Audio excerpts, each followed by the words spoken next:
घरमा बसी बुढी आमा के गरेकी हुनिन्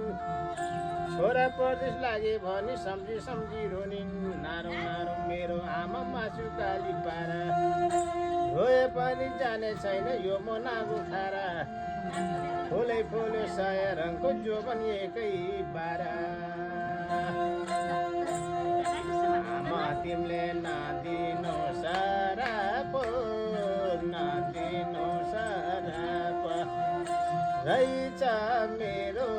करमै खराब नझिम्क्यौ परेली झेम झेम सानो नझिम्क्यौ परेली भोतुकै हुन्छु झेम झेम सानो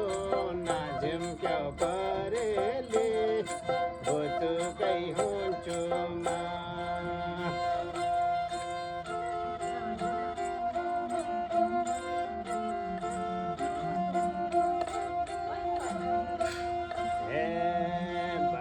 बिजौरी डाँडा नाउली बासी खोला